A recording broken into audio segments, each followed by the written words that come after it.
Megan Orlando's on from Networks Group. A little bit of background: Megan is a pen tester, works with a lot of different customers and more or less running penetration tests across their environment. And yeah, I think some of the interesting things we've been talking here ahead of time from your experiences in doing this over, sounds like the last 3 or 4 years, right? Anything else you want to say? You also are former Derby girl, you said. Yeah. Very briefly, former Derby girl, very briefly. No claims to fame there. Otherwise, yep, been pen testing for a few years at Networks Group. Love the company, love the job. Tons of exciting stuff, and pen testing's a wild ride, right? So every client, every engagement and company is different. But it's definitely a cool space to be in. So question regarding like pen testing, what's when you go into that with a customer, like what's the primary objective? How are you looking at that from an environment perspective? Would love to hear strategy wise, and then we'll hop a little bit into like some of the areas of changes since COVID as well, with remote work and exploits in homes. So yeah, just curious, what does the objective look like, and how do you more or less start on what a pen test has and its purpose? Yeah, absolutely. Obviously, the objective for every client is to improve their security. So that means looking at them as an individual organization, and trying to determine what an attacker would be compromising them for. Attackers come in all sorts of shapes and sizes, right? So everything from opportunistic attackers all the way up to nation states who are really targeting data. As a pen tester, we try to take that into consideration, and ultimately we're looking to effectively gain control of your organization in some capacity, right? We want to see if we can compromise your users. We want to see if we can compromise your sensitive data and your sensitive machines. So, a real attacker might be after specifically financial data or specifically healthcare data. As a pen tester, we're going to try to prove that we would be able to access all of that through various vulnerabilities. So our goal is really to determine all the weaknesses that could help those real attackers, and then to turn that information over to the company so that they can improve. So when you're conducting these tests, right, some of the things I'm kind of curious of is like, what's the general experience from a customer perspective? Like are all of them trying to catch you proactively or not? Like what's that look like, mix of customers? Totally depends. We always try to go into a pen test and say, hey, treat this like every day. You know what I mean? We don't want you sitting at your computer looking for alerts. We want to see if you would naturally be alerted if this was, a real test. So it's largely dependent on the organization. Some people have more detection in place than others. Some people have more visibility to begin with. Very often though, and as you know, detection has a lot of room for improvement at most places. So there are many tests where we begin the test and then we finish it without really alerting anybody that anything happened at all. We can very much slide under the radar. So from the client's perspective, it's really, they're either going to notice that, wow, we're really getting hit this week or this couple of weeks because the pen test is going on. They might not notice anything at all. And who's normally running it? Like who signs up for the pen test typically? Is it normally IT? IT is going to coordinate a lot of this, whoever is managing the security for an organization. Of course, we know that a lot of organizations, especially smaller ones, might not have a dedicated security team. So in that case, it might be managed by somebody who's not a security expert at all, but who wants to bring in a pen testing team to give them a kind of baseline of what their security looks like from an attacker perspective. This is a bad question, and like people probably should never do this, but do you ever have people in an organization that are like, I want a pen test just to like without my IT organization knowing? Well, no, not specifically, but we try to limit the number of people who know the test is going on. So let's say you've got an IT department full of 20 people. We want maybe 1 or 2 people to be aware of the pen test, because ultimately we're testing your IT team or your security or your defense team as well. We want to know what they're capable of doing. Yep. Hey, I like Jess made a comment. Are you kidding? That happens a lot. I think as you get into larger organizations, certainly that can be more common. And I think what you're talking about is like different. If you're a large organization, you might have different functions across the organization as well. So one of the things we're here to talk about is the shift to remote workforce and some of the major trends there and what types of exploits people are using. So curious to hear from your perspective, what are some of the major trends that have changed your perspective from a pen tester? So 2020 has been a really interesting year because of COVID, right? Towards the beginning of the year, March, April, May, there's this huge shift to move everybody remotely. All of our office spaces are closed down and people are really encouraged to stay home. It's a completely different attack surface than our organizations were managing before COVID, right? And with such a rapid shift, there's a lot of problems that arise. So we can go in so many different directions with this. There's so many things that have come up. But we've got employees working on devices at home, right? So now your attack surface doesn't just include the endpoints at the office space. It's including the laptop on the home Wi-Fi network that you use to play games in the evening, right? Entirely different attack surface, entirely different security considerations. It's actually, it's not just you, it's your kids that are playing games on the laptop. Yeah, it's your kids. It's your kids that are playing games and downloading things and got to try this new app to talk to her friends. And even things like Zoom, which we're using right now. There were concerns about Zoom at the beginning of the year, right? And everybody downloaded this thing all at once and we all started using it. And we've been using it every day since. So yeah, it's a completely different, how do you secure that type of thing? Do you give each employee their own device and say, this is only for work? I think yes, because imagine accessing healthcare records or financial data from the same laptop that you're playing Fortnite on. You know what I mean? It's obviously not appropriate. Nobody does that, right? That's not real. So you've got that component of it. So now you have to secure all of these home networks, which is tough for the organization to do in the first place. And then you've got the problem of how do we get all these remote employees access to the network so that they can do their job. So now we're spinning up VPNs right and left. We're trying to get users authenticated. We've got tons of help desk phone calls because nobody can figure out how to get access.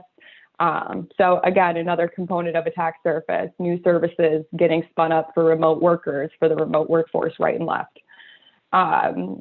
And then COVID itself brings a whole new dynamic to especially things like phishing and social engineering campaigns, which I'm sure we'll talk more about. COVID is such a hot topic. It's such an emotional topic and everybody's involved. Everybody knows about this. So attackers are going to use that. They're going to use that to, frame their attacks. You can probably add in the election in there too. Sure. Absolutely. Absolutely. Yeah. I think like this year's been a wild one with themes that people get emotional about, right? So now so I think combination of things there, right? Like what are the type of activities or exploits that people are actually, taking advantage of with this new dynamic? Anything that comes top of mind to you that you see consistently? Yeah, we can jump right into phishing because phishing tends to sit at the top of the ways that organizations are compromised. That was true before COVID. It's true during COVID. It's going to be true moving into 2021. Phishing is still a huge concern. So talking about phishing in COVID a little bit, attackers just have all of these new avenues for trying to get attention from a phish, right? So we saw phishing messages coming from, fake CDC domains, right? Someone would purchase a lookalike domain and people think they're getting really important information. You can make phishes saying, hey, like review your company's policy on COVID-19, and people are really interested in checking that out. Kind of your imagination's the limit when it comes to that, but the fact of the matter is that it's tricky because it plays on people's emotions. Everybody in the world knows about it. It's relevant to every single target. And it's hard to stop that kind of stuff. It's hard to stop people from, trying to seek more information about this thing that's kind of taken over their lives this year. How much, when you're doing a pen test, right? I assume email is a tactic you use. Do you use any forms of calling and social engineering as well in the tactics when you're running a pen test? Oh yeah, yep. Not all the time. It's, obviously up to the client, but we do try to encourage them to allow us to do that type of thing.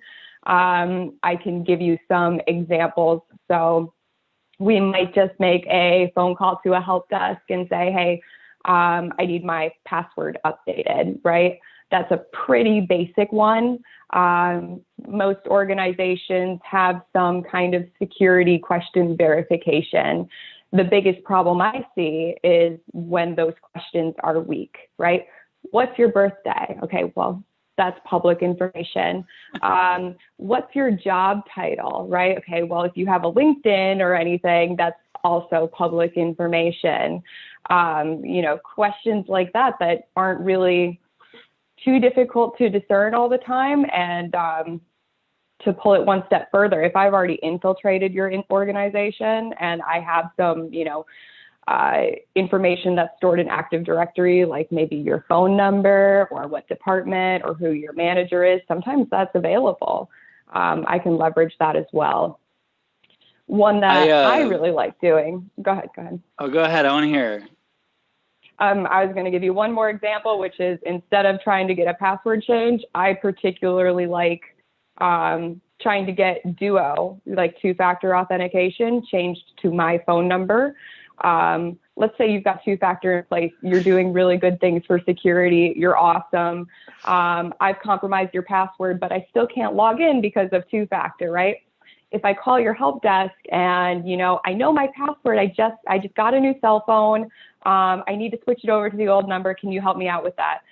That actually isn't as suspicious as trying to get a password changed in most cases, right? It seems like a pretty reasonable request.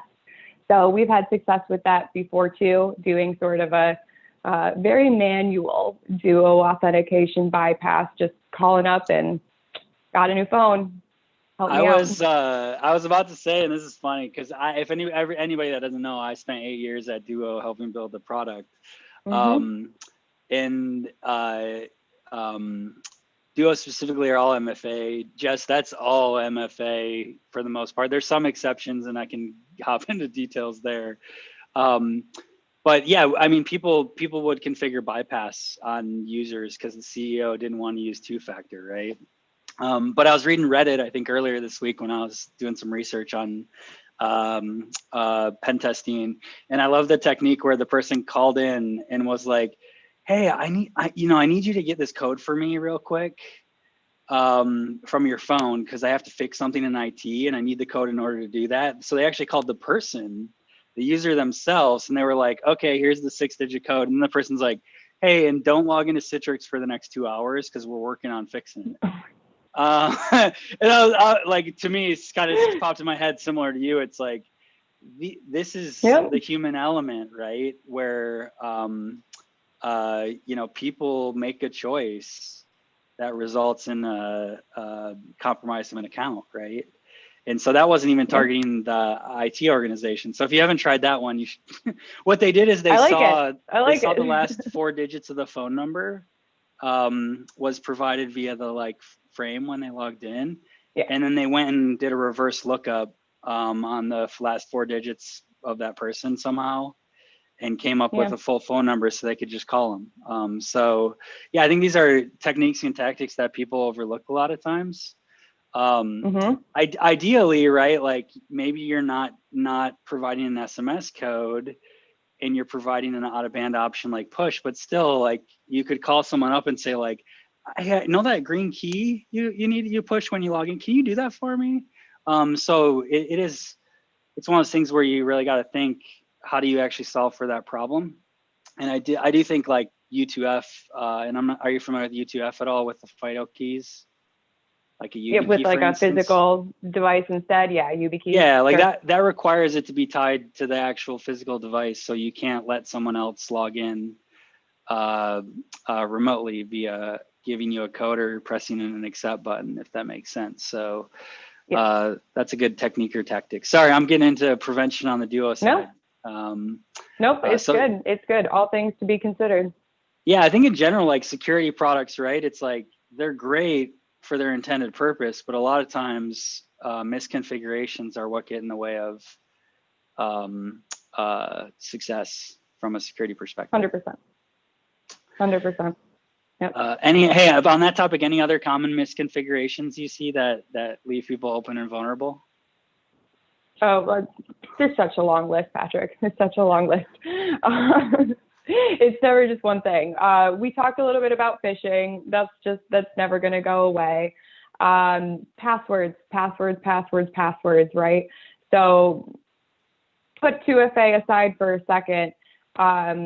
We know that it's difficult to get organizations to make a 14-character password policy with complexity anyway, right? As if that already wasn't a difficult task for most places. Most organizations' password problems go so far beyond that. It's not just your regular users creating strong passwords. It's all of those service accounts that have been there for 15 years that are exempt from the password policy, whose password is never updated. The password's company name 123, and it has high privileges in the account. Something that I'm seeing more and more often is those service accounts having permissions to authenticate to external services, right? So you made a backup user and the password is company 123, but that user is allowed to authenticate to your Office 365. They're allowed to authenticate to your VPN. And more worrisome is that nobody's really paying attention to that account because nobody really uses it on a regular basis.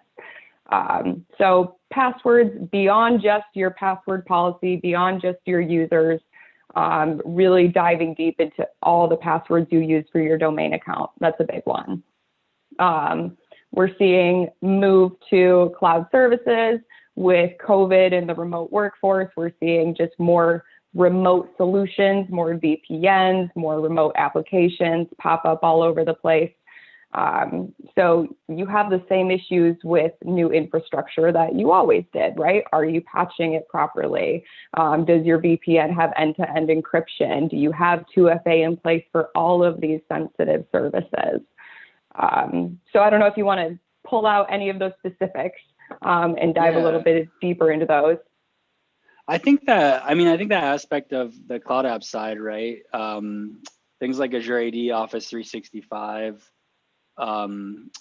G Suite in some instances, right? Depends on the organization. Like, what are the common commonalities you see there? And I assume a lot of identity attacks, right? But there's probably some other things that are common as well that might come to mind. Yeah. Just to talk about Azure Active Directory, which is what's integrated with Office 365. So, I mean, of course, if I was to gain access to a person's valid Office 365 login, then very often I'm not only getting access to one resource, I'm getting access to your mailbox, your SharePoint, whatever other applications you're using there. But because Azure Active Directory, Azure AD, is integrated with your domain, by having one set of valid credentials, I'm able to authenticate and get a ton of information about other users, just a ton. I can get a full long list of every domain user account, including service account, including domain administrators, all of the above, can very often get information like the employee's home address, their cell phone number, their job title, their manager. A lot of that information is, believe it or not, available through Office 365. And it just helps an attacker in other future attacks, right? Whether it's phishing or password spraying. So to put a point on what we kind of briefly talked about earlier, the service accounts, a lot of these companies have service accounts that are able to authenticate to Office 365, right? Maybe those accounts don't have a mailbox set up, but they are able to pull all of this Active Directory information, and we can use that in other attacks. So one of the most common things I'm seeing right now is organizations don't have a clue that their service accounts are able to do that. Again, these are accounts with sometimes very old, unchanged, weak passwords that are easier to compromise than, an actual employee user. So just an interesting new space that we're seeing, where we're seeing the internal Active Directory domain integrated with these external resources, right? So I don't necessarily have to get into your network all the way to have significant data access. Yeah, no, I think commonly we see that as well. It's a new aspect of exposure. I think too, as you start looking at email and whatnot, we see like, hey, now someone's starting to create new rules all of a sudden in a mailbox. Like forwarding email. Well, like that goes unknown to a user that a rule was created and they can keep on going on as normal. But then someone's able to start harvesting information, for example, out of their mailboxes. The other common one, I think, on the email side is people writing passwords in clear text with the title password, or sharing documents with the word password and all their passwords on it. Because Excel is a great place to store all your passwords, right? Absolutely. And people love to send passwords over email, right? That happens a lot. Or, by this point, if I'm an attacker and I have access to, an email account like that, I'm going to go for the spear phish, I'm going to try to just say, hey, could you send me the password maybe for this account? Because I need to use it. So the sky's the limit once you get access like that. It really is. It's up to your imagination, and that makes it difficult for you guys, the defenders, because imagination can go pretty far with stuff like this. No, that's I think it's great. On our side, we've built a lot of detections around those types of tactics, right? In more or less, you have to spend some time validating whether things are done for certain reasons. But sometimes it's like, man, some of these features shouldn't even be in the products. It just allows people to shoot themselves in the foot. But it's kind of the reality of the platforms are built to be customized and do anything too. So cool. We got some questions. So Kevin, one of our good friends, I didn't realize he's on. What's up, Kevin? Have you ever performed a pen test against a company that has successfully implemented the Microsoft tiered access model? Was a big deterrent? And I think, Kevin, this also goes back to the conversation we had earlier, which is like, how frequently does someone actually do good detection on a pen test? Right. I wish I could say yes to comment on it, as a big deterrent, but big deterrent rather. But Kevin, no, I haven't. The sad truth of, my experience with pen testing is that very, very often the detection is just not there yet. We're very frequently able to get in and out of these organizations without much detection at all. And, we're seeing some places improve once they really get a grip on endpoint detection. They've got a good security product in place. A lot of those non-detected events, turn to the green. But for people getting their first 1 or 2 or 3 pen tests, we don't see a lot of detection. And we mentioned earlier, a lot of organizations have very small security teams or no security team at all. So things like this just don't become considered. Yeah, and I think the other aspect is coverage, but I think there's a lot of tools and a lot of things to get covered. And I've realized this even coming from prevention with Duo to now Blumira, more on the detection side, is there's an infinite amount of possibilities of things you don't do because you don't have time or you don't know you need to do them. And more or less, it's trying to get to covering as much of the bases as you can so you can have a effective detection capabilities. And then the next question is, Murtada, do you predominantly focus on the human factor when you're doing pen testing? No, not predominantly. It's definitely something that we make a part of every single test because it is scary successful exploiting the human factor, phishing, those social engineering phone calls. But it's not all we go after by any means, and it's not all real attackers are going to go after. So very much split between, doing the social engineering, the phishing campaigns, and then looking for those exploitable vulnerabilities, both externally and on the internal domain, that would allow us to ultimately compromise the organization, the data, the sensitive stuff, right? So nope, not all just the human factor. Hey, and shifting from human factor to Microsoft environments and vulnerabilities, right? What techniques do you use there, and what types of tactics do you see being used? And I can talk a little bit about Blumira and what we see as well. But yeah, what things work, and are people patched like they should be?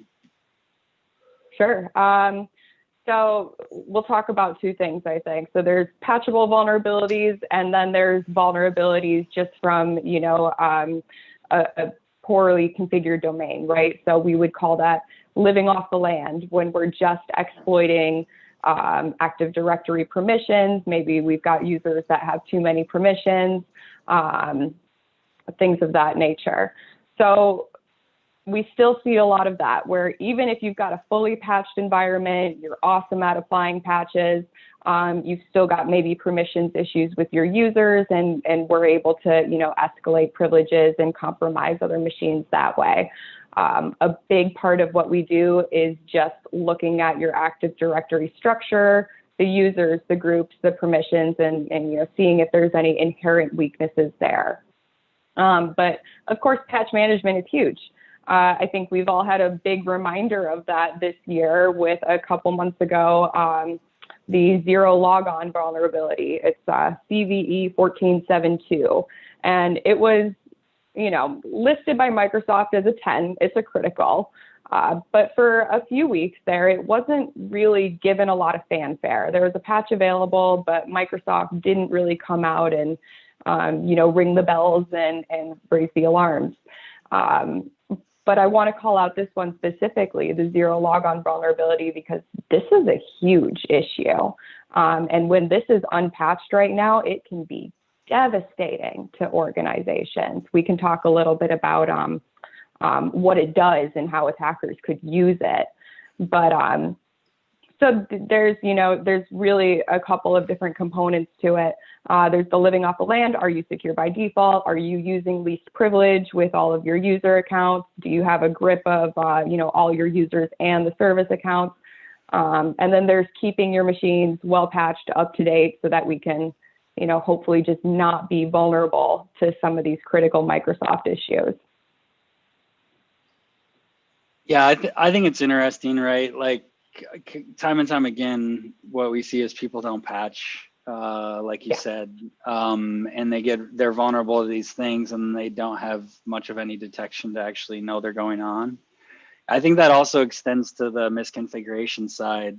I mean, one of the things for us as a detection capability is, like, you're going to get the most value if you actually integrate with your full tech stack of, I think, you have your hosts themselves with logs, you have the firewall, you have cloud applications and services, and then services like Active Directory.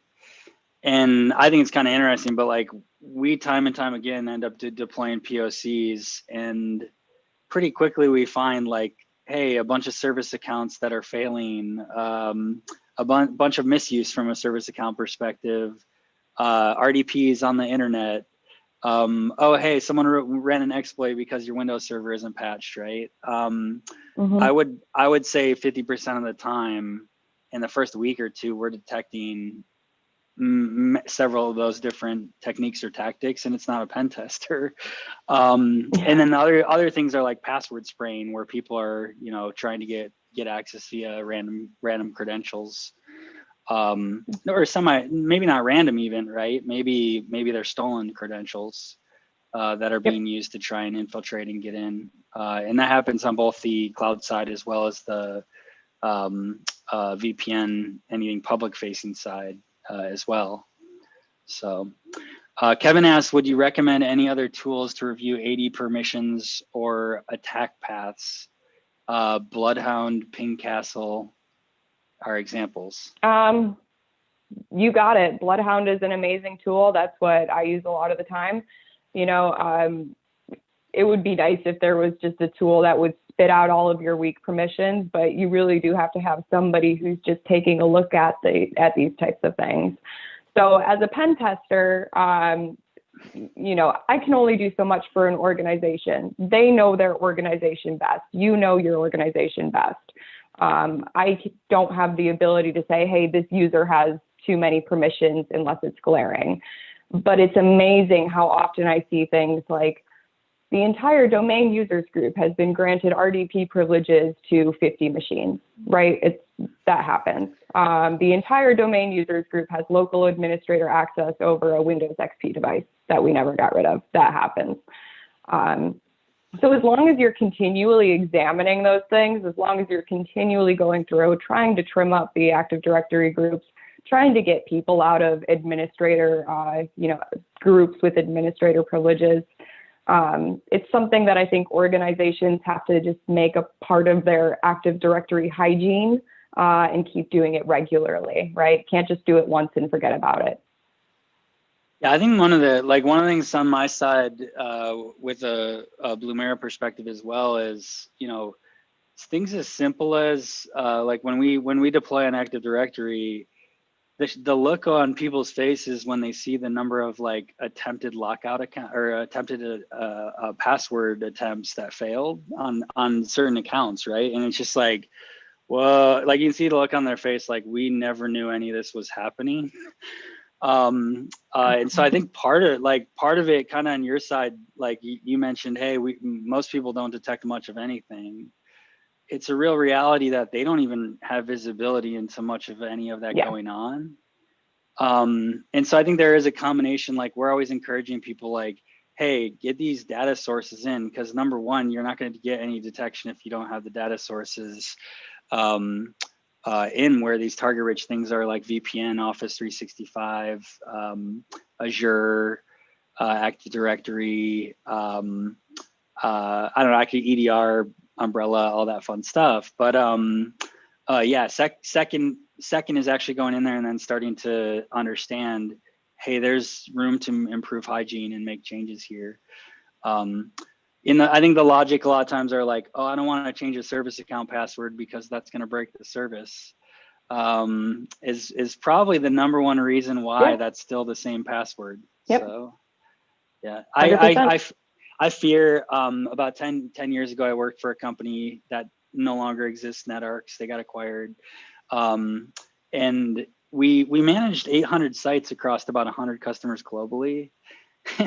and like literally the password was a variation of the company's name, right?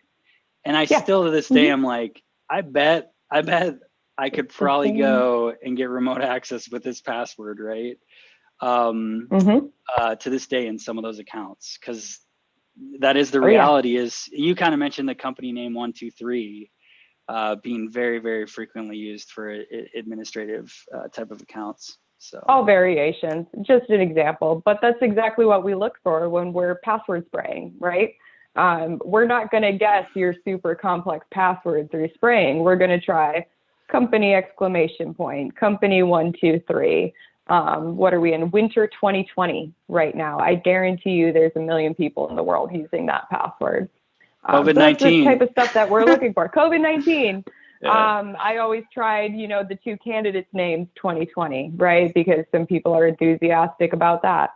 But you're right, with the service account specifically, company name, company exclamation point, company 123, and we'll look historically at it and we'll see this has been the password for the past decade, right? This account's password hasn't been updated in a decade.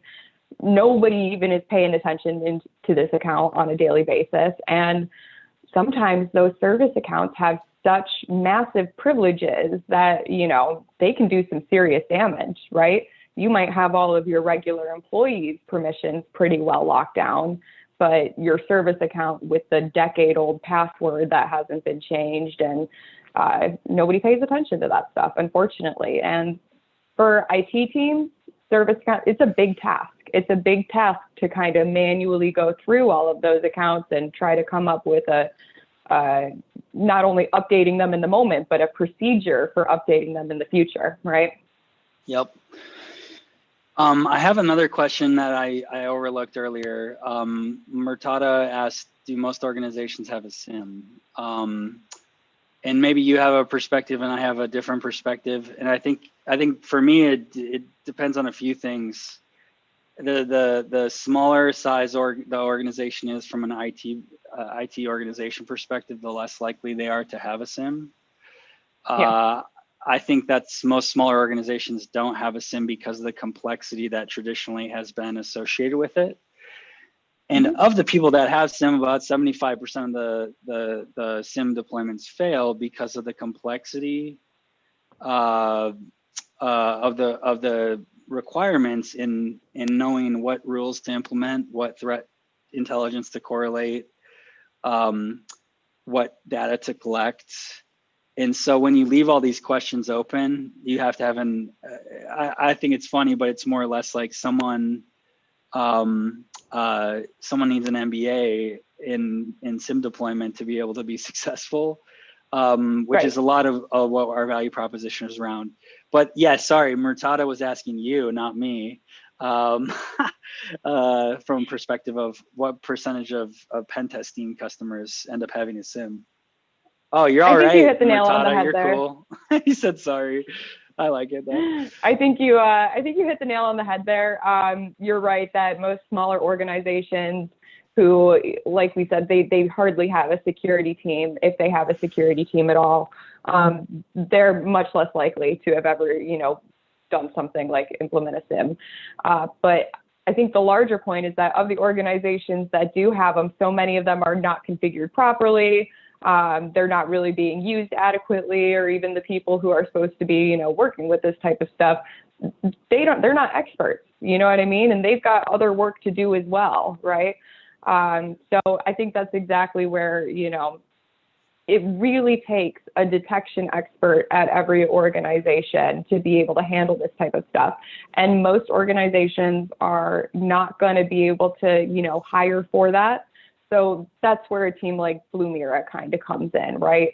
To supplement that part of it, because deploying a SIM that works really, really well is hard. It's difficult. It's a lot of work. Yeah, I think. So to answer your question. Oh, sorry. Yeah, I thought you were done with the answer. No, I was just going to finish out by saying I can't give you a percentage of, you know, who has it and who doesn't. I would venture to say that, you know, most don't or don't have it set up correctly. Yeah, and that's kind of I mean, this is very similar to two-factor with Duo. When I came to Duo, everyone was like, why would you go to a security company like Duo Security? Nobody cares about two-factor. And there's already plenty of vendors in the space. And it was almost like deja vu a year ago when everyone's like saying the same exact thing about why would you go get in the SIM market with Blumira. And the reality is because like everyone keeps on replicating SIM and doing it the same way and it doesn't work. And I think, you know, if I look at the different, Murtada asked a question, have you ever come across someone that's used open source tools, SIM to deploy for a SOC? All the time. Yeah. And don't get me wrong, there's people that successfully deploy SIM, and like there are some great SIM products, right? I think a good example of that is like Splunk has a lot of capabilities if you have a large team of people and the expertise. What ends up happening, and you asked about open source, normally like Elk Stack would fit in there.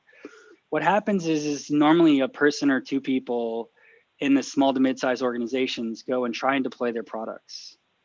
And the unicorn person will be able to deploy it and actually get value out of it. But then they realize someone else willing to pay them twice as much for what they can do from a job perspective, so they leave. Yeah. And literally the next person that comes in inherits that and has no idea what to do and can't get any value out of it.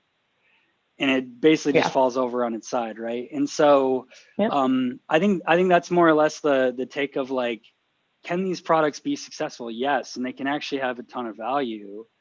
The question is resource, time, and skill. And unfortunately, most people don't end up successful with that. And so we at Blumira, we kind of focus on, let's assume that someone doesn't have any security experience and basic IT skills, so that we can actually get them to you know, close to 90 to 95% detection. Whereas most organizations don't ever get there, as you kind of mentioned with your pen test experience. So I'm not going to say we're perfect, but I think like helping get to that more immediate value and enabling people that don't necessarily have the large teams of a Bank of America, and even a lot of times like working with the enterprise customers, like they have tools in place and they're still struggling with trying to surface the things that actually are real high value threats. And so that's the other noise component of SIM is it's really hard to get it right where you're surfacing high probability threats over noise is the other piece. So, all right, Megan, this is fun. You having a good time? Yeah, absolutely. We've already been here 45 minutes. This is flying by. I'm going to save a little bit of time in a few minutes just to hop into Blumira and then talk about next week. But before we go there, Jess had a question. How well does admin password management, example is Okta, thwart what you've been talking about? That was from earlier. Repeat that question. How well does admin password management thwart what you've been talking about? And I'm trying to remember what you were talking about.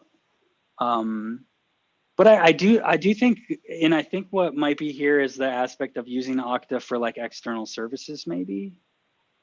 Yeah. So Okta is a authentication platform. It's a good popular option, right? If it's set up correctly with two-factor and all of the other stuff there. What we were talking a little bit about earlier was more or less various scenarios when this falls apart, right? So service accounts having weak, outdated passwords. Another really fun example, besides Duo 2FA bypasses, whether it's calling or what have you, is when you've got accounts that are allowed to authenticate to things like Okta, to the VPN, to Office 365. Maybe the entire organization is set up to use two-factor authentication, but the service accounts aren't, right? So I might get a pop-up window when authenticating to a service like that says, we need you to register your phone number, I'm not sure if there was another specific question, though, about password management that we haven't touched on. Yeah, this is interesting because I haven't heard this technique commonly used. I think more I see it with like CyberArk and privileged access management. And that's maybe why I was thrown off a little bit. But the more or less the clarification is if you use Okta only for admins, essentially, okay. So that's carved off. Does that help prevent against things like password scraping, right? Leading to compromise or other forms of attacks. So, well, yep. Least privilege is always the idea, right? That's good. Least privilege is always the idea, right? So, as few people authenticating to these services, whether it's Okta or anything else in the world, that's what we want, right? Yep. Yeah, and I think PAM is good. Like I think CyberArk Thycotic is another one, right? Specific to PAM that we see often. I could be wrong. Okta might be in that space more. Okta's been doing a ton on the identity side, so it wouldn't surprise me. But yeah, those tools can be extremely valuable. The other thing is like they also have access to the keys of the kingdom, so you have to make sure you even secure the privileged access systems. I'm curious, do you ever run into like PAM and get access to that to get access to other systems? Could, It's but not to be needed. honest, usually I don't need to go that far. You know, that would be. So you're wasting your It's money one on of those PAM. things where, right? If you're using it, you gotta keep it secure. I mean, you just gotta, you know. But do I always need to go that far in the weeds with a pen test? No, not typically. Not typically. It's kind of, I mean, like, it's kind of interesting because it's like, yeah, the problem is like well intent to get PAM, right? Privileged account management, just so everyone knows. Sorry, I keep on saying PAM. But it's well intent, but it's like, well, if you implement it, but then you don't actually like then revoke all this other stuff and monitor that it doesn't get back in there, it doesn't matter. It sounds like from a pen tester's perspective. Sure. Cool. I hope it changes someday. I hope that changes someday, and I have more experience going up against these, you know, these really clever solutions, right? But the truth is that most organizations aren't there yet. You know, there's a lot of work to be done. Yeah, I'm a big fan of, I mean, like I kind of mentioned earlier on the user side, the hardened credential U2F, it's also embedded into like Mac and Chromebooks, where then you can use your fingerprint or whatever else. But like essentially only this device can authenticate. I can't authenticate some other device somewhere else, right? And there's some balance with usability there as far as like making sure that that's working properly, but it's almost like putting a certificate on every single one of your devices, even if you're a remote worker. I think the challenge is like not 100% of the technology is quite there yet to adopt that. But I think for the use cases you can apply it to, like web applications, for example, any type of web gateways, that sort of stuff, it's going to be incredibly useful to stop a lot of the threats. I know Google mentioned like they didn't have any, after they implemented U2F, which was like years ago, it really eliminated almost all of their credential problems. Now, most organizations are not modeled like Google. Keep that in mind, but it's a pretty big testament that like that technology, once people are adopting it and using it, the challenge is like it's not supported on a VPN, or it's not supported via RDP or SSH, are some of the limitations there. So we can talk authentication all day long. I was going to hop in and give a few different examples of some of the things we talked about from a Blumira perspective. And I'm laughing because I just tried to log into Duo, my old job from a year ago, that I can talk through some of the areas that we chatted through so far. So if anyone has, I mean, we have about 10 more minutes. So if anybody has any other comments, questions, ideas, and we can keep on chatting, it's great. I'm having fun. And thank you for, Megan, thanks for joining today. Absolutely.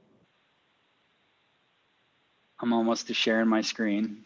So yeah, I think on the, I mean, like some of the questions that came up discussing SIM, and I talked a little bit about like perspective of SIM failure, why.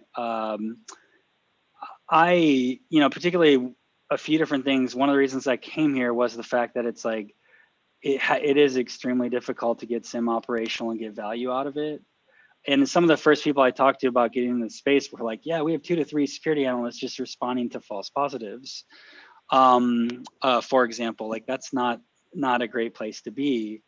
But I think first off, like if you look at detecting a lot of the types of attacks, almost everything we've talked about today, the first thing is getting logs correlated and ingested, which on the Blumira side, we make incredibly easy. Some of the areas we talked about today, G Suite, Office 365, throwing in API keys and pretty much being done from an install perspective. And then we also support the capability to do things like adding a honeypot on the sensor itself to detect things like lateral movement or recon scanning, which is incredibly useful. And then the sensor also collects traffic from firewalls and Windows logs. And when I say Windows, like Active Directory being a target-rich environment, but also a great way to on Windows to detect common exploits being run because they're not kept up to date.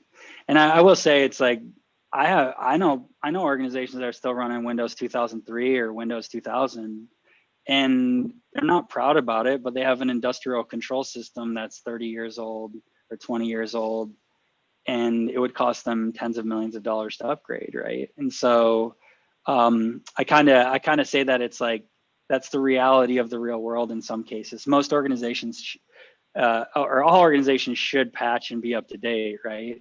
But in some cases, it's really just not the reality. So what, from a product perspective with Blumira, some of the examples we talked about: Active Directory, domain account administration or domain administrator accounts being created, password spraying. There's a lot you can detect from an AD access perspective. In this instance, just even validating when a new admin account is created is a pretty good step to ensure that you're not, number one, giving people that shouldn't have access, but also aware if someone's in a late stage attack going to deploy ransomware in your environment, they're probably going to spin up new domain account administrators. And in this instance, this is a multi-step workflow where we close out the suspected threat. We then will alert a customer when we open a new threat ticket via voice, text, or email, and then provide actions on what to actually do. And so in this instance, this is providing the analysis evidence and helping someone to disable those accounts from a response perspective. And some of the other ones I mentioned, just to highlight or mention, I kind of mentioned Office 365 email forwarding, like just even knowing when someone sets up forwarding email, like that's something a security team is going to want to do. Something that we see all the time is when someone shares documents externally to someone else. Like that's a good example of monitoring that to make sure that's something that's okay. And data is not being exfiltrated, but really keeping it simple and easy to understand and get to this value without a whole lot of work is essentially the value proposition in which Blumira really focuses on. And the last thing I'll show, and then we can finish up, is more or less, in this case, here's VPN Remote Access. So when you're talking about remote work, password spraying, very common attack and technique. We show matched evidence down below here, but the reality is like, hey, the easy thing to do is block, and this can be automated as well so that it's a single click action. And someone doesn't have to go log into a firewall, try and figure out how to apply a block rule, end up changing their ACLs, and then all of a sudden anybody has access to their firewall. I'm kind of laughing, but I've seen that too. You ever see wide open firewalls? No. I've seen a few things exposed to the internet that shouldn't be exposed to the internet. Yeah. It's luckily not super common anymore, but we all know what happens. Your domain controller has got a public IP address, so not often though, luckily. No, it's not as frequent. I remember one time, like we go to a customer and we look at their firewall and they have any inbound, and it's like that's not really a firewall right now, right? No. Good example of misconfiguration. So in this instance, we can automate action on the firewall from a blocking perspective, so it doesn't require human interaction. There's a lot deeper as far as like things that we're detecting and things we're helping customers with from a response perspective. So, all right, we got 5 more minutes. Any last questions? And then any other comments, Megan, on your side from your experiences? No, awesome talking to you. Glad we got to, chat about a lot of this stuff. To me, 2020 has just been such an interesting year for security. I know you guys are doing a great work on getting detection shaped up for a lot of people. So hopefully we have, another opportunity to touch base in 2021 and see where things land. Yeah, it's great. I'm looking forward to the new year. Everything's going to go back to normal. I hear January 1. Yeah. That's my bad dad joke. Yeah. A few additional things. Next week we have oh man, I'm spacing right now. We have another person joining us, Ben Harrell. We're going to talk about improving your security posture based on incident response. And some of his experiences in working in that area. So, hey, thank you so much, Megan, for your time from Networks Group. If you have never had a pen test, go have a conversation with them. And then from a detection and response perspective, happy to help you on the Blumira side in getting visibility into real threats and helping respond and stop those. So, cool. Thanks so much. Have a great day.